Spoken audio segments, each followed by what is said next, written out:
The data scandal has prompted calls for people to leave Facebook, and one voice that stands out is Brian Acton.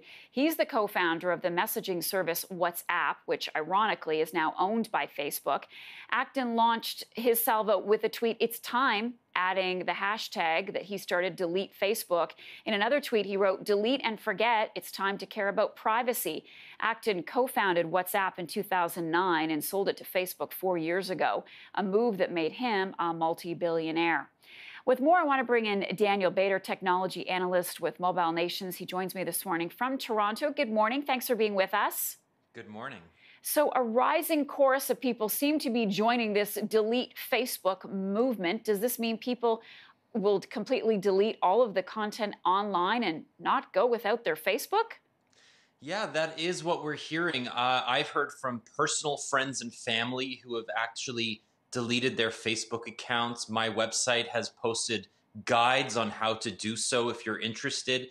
And people are, the momentum seems to be ramping up. People are tired of Facebook imposing itself on our lives. And this latest data breach is indication that the company, even if it didn't overtly have nefarious purposes when it came to the data that it receives and in many ways hoards from our lives, it exposes inadvertently us to bad actors such as Cambridge Analytica.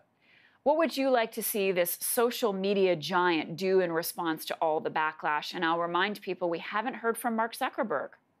Yeah, Mark Zuckerberg and his executive team have been largely silent, saying that they're waiting to see the results of an internal audit. And we will hear from him, I assume, in the next couple of days. But I would really like to see Zuckerberg come and take ownership over this situation. He is the face of Facebook. He is the person who has profited so greatly off the billions of data points that, over 1 billion people use the service every day. Not to mention the fact that, as you mentioned in the intro, Facebook owns other services like WhatsApp, like Instagram, and Instagram in particular is increasing the amount of data that it collects from people. And only recently did it launch a shopping feature that allows Canadians to actually purchase things from Instagram. So the company is expanding its reach across its various platforms, and it reinforces the fact that privacy and security needs to be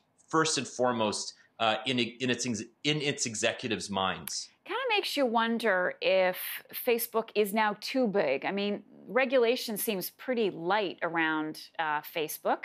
Has it gotten, I don't know, out of control? That's a really good point, and something that Congress in the US and even here in Canada, as was mentioned in the previous piece, they're looking into. The Privacy Commissioner wants to investigate whether there needs to be regulation around social networks as large and as influential as Facebook. Companies like Google have received extreme scrutiny in the EU when it comes to how much influence they have over the actions of everyday people in the continent. And we've seen that push back on a little bit in the US, but here in Canada, I believe that we'll try to find a middle ground. I do believe, though, that Facebook is the representative of a new era in the way that we have to perceive the effects these social networks have on our daily lives, the ways that they have been used and sort of abused to influence our actions and potentially influence the way that we vote, for instance, has come under great scrutiny.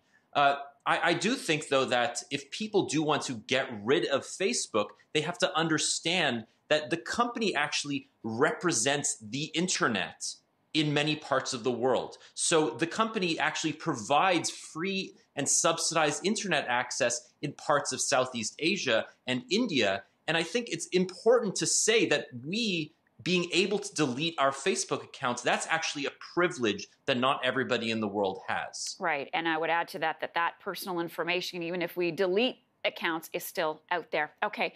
Daniel Bader, thank you so much. Really appreciate you being with us.